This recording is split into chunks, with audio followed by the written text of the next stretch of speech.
Bismillahirrahmanirrahim.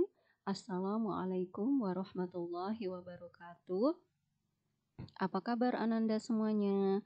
Semoga semuanya sehat ya. Alhamdulillah hari ini kita bertemu kembali untuk belajar bersama bahasa Arab bersama Bunda Dia.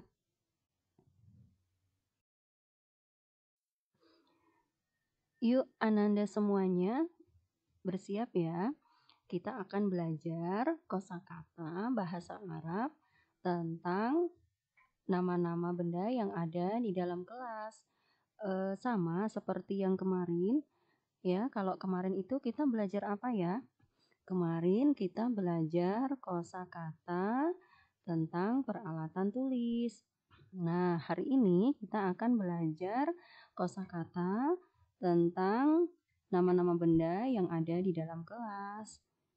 Siap semuanya ya?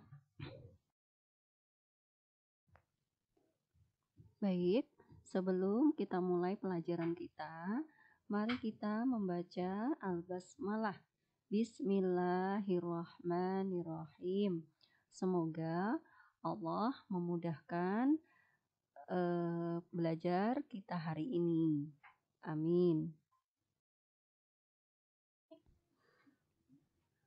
Baik, Ananda semuanya. Sebelum Bunda memberikan materi, Bunda akan menyampaikan tujuan pembelajaran kita pada hari ini. Nah, diharapkan setelah mempelajari kosakata pada hari ini tentang nama-nama benda yang ada di dalam kelas, Ananda semuanya bisa menyebutkan, membaca, dan menuliskan kosakata bahasa Arab tentang benda-benda yang ada di dalam kelas dengan isim isyarah dekat dan jauh, baik itu jenis muzakkar atau muannas. Ya, Ananda semuanya, sebenarnya apa yang akan kita pelajari hari ini itu sama persis dengan materi yang sudah Bunda berikan di pekan kemarin. Ya, jadi kalau kemarin itu kita belajar tentang isim muzakkar atau isim muannas ya dengan kata tunjuk. Hari ini kita juga masih akan belajar tentang isim dan kata tunjuk. Nah, yang pertama ini Bunda akan mencoba menjelaskan bagaimana menunjuk isim muzakkar atau kata benda jenis laki-laki dengan menggunakan kata tunjuk haza atau zalika sesuai letak bendanya. Baik. Nah, coba perhatikan beberapa contoh di bawah ini ya. Kita mulai dengan kata tunjuk haza. Akan Bunda bacakan haza faslun. Haza faslun artinya ini kelas. Nah, contoh kedua, haza maktabun. Haza maktabun artinya ini meja. Kemudian contoh yang ketiga, haza kursiyun.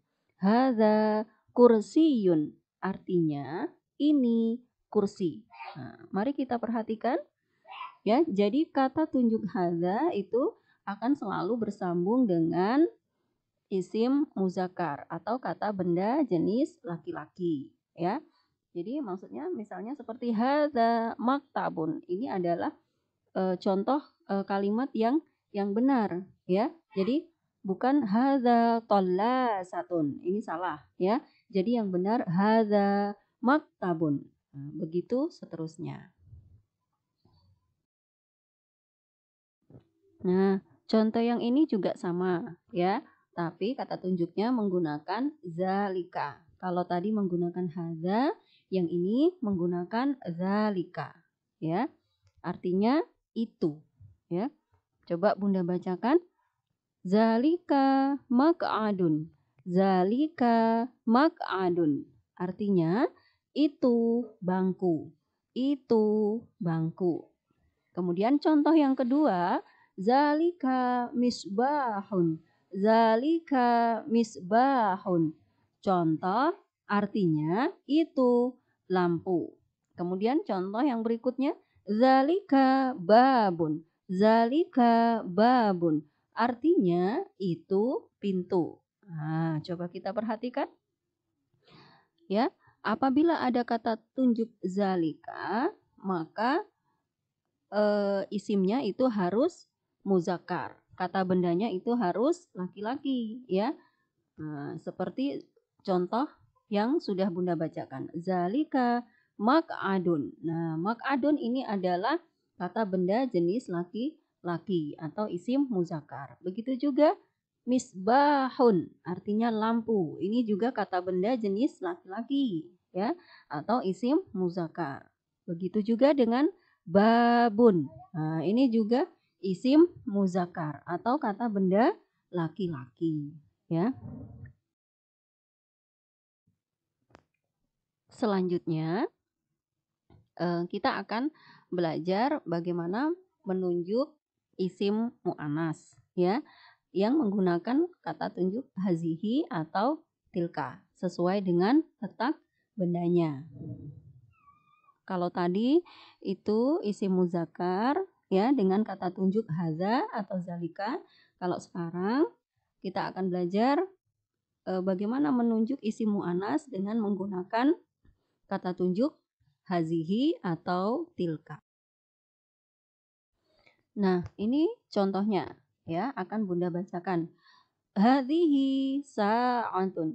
Hadhihi sa'atun. Artinya ini jam. Kemudian contoh yang kedua, hadhihi khizanatun. Hadhihi khizanatun. Artinya ini lemari. Ya, kemudian contoh yang ketiga, hadhihi mazbalatun. Hadhihi mazbalatun. Artinya ini tempat sampah. Ini tempat sampah, ya. Coba diperhatikan. Nah, setiap ada kata tunjuk mu'anas atau isim isaroh dengan kata hadhihi, maka akan selalu bersambung dengan isim mu'anas, ya. Misalnya hadhihi sa'atun. Nah, sa'atun itu adalah kata benda jenis perempuan, ya. Kenapa? Karena ada tak marbutonya di akhir hurufnya. Tun, ada kata tun. Nah, itulah yang menandakan kalau dia ini isim mu'anas atau kata benda bentuk perempuan. Begitu juga dengan khizanatun. Nah, khizanatun ini juga isim mu'anas atau kata benda jenis perempuan karena ada tunnya, ya. Begitu juga dengan mazbalatun. Nah, mazbalatun ini juga isim mu'anas atau kata benda jenis perempuan karena ada tunnya di ujung hurufnya. Selanjutnya, yang ini kita akan menggunakan kata tunjuk tilka, ya.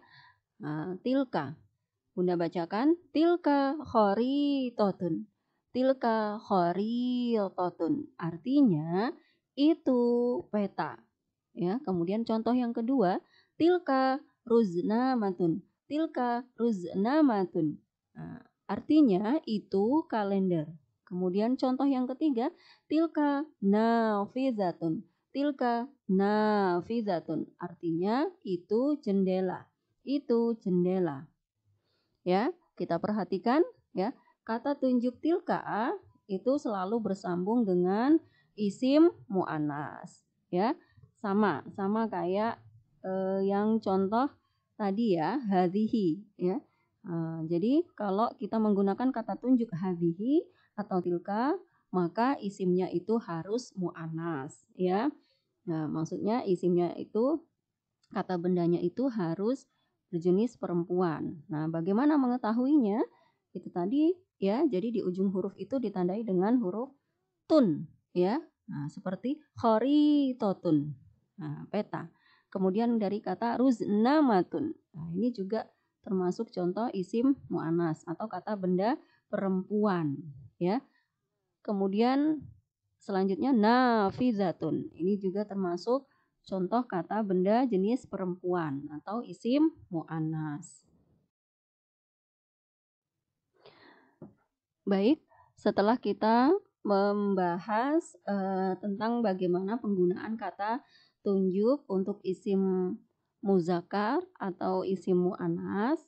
Nah, sekarang kita masuk bagaimana caranya kita membuat pertanyaan menggunakan kata tunjuk hadza ataupun zalika, ya.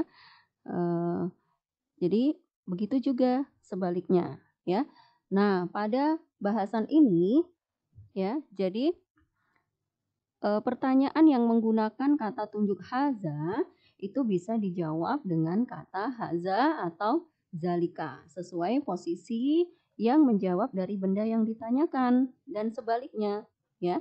Maksudnya kalau ini kan pertanyaan yang menggunakan kata tunjuk hadza bisa dijawab dengan kata hadza atau zalika, maka sebaliknya ketika ada pertanyaan yang menggunakan kata tunjuk hazihi bisa juga dijawab dengan kata hazihi atau tilka. Ya. Ya, mari kita perhatikan beberapa contoh berikut ini, ya. Pertanyaan yang menggunakan hadza, ya, yang didahului dengan kata ma, ya. Ma hadza. Bunda ulangi, ma hadza artinya apa ini? Nah, maka boleh dijawab hadza alamun. Hadza alamun artinya ini bendera. Ini bendera. Kemudian bisa juga dijawab zalika durjun. Zalika durjun. Nah, artinya itu laci. Itu laci, ya. Jadi ketika ada pertanyaan dengan kata tunjuk hadza boleh dijawab dengan hadza ataupun zalika, ya. Begitu juga ketika juga ada pertanyaan menggunakan kata mazalika, mazalika apa itu? Nah, bisa juga dijawab dengan zalika miftahun. Zalika miftahun. Artinya itu kunci. Bisa juga kita jawab dengan menggunakan kata tunjuk hadza rafun. Hadza rafun. Nah, artinya ini rak buku. Ini rak buku.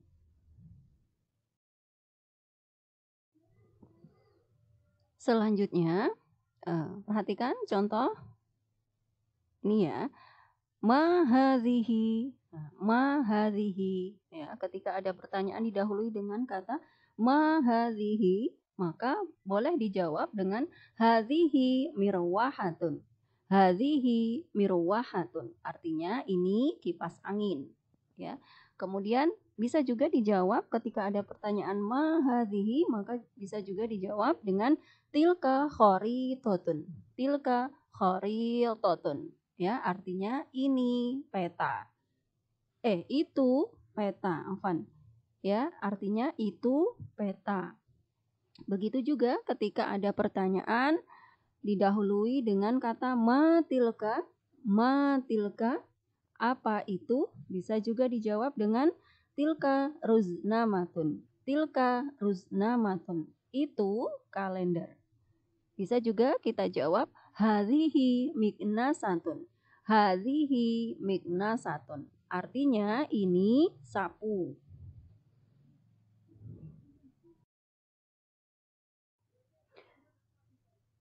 Ya, untuk pertemuan hari ini Bunda cukupkan ya sampai di sini.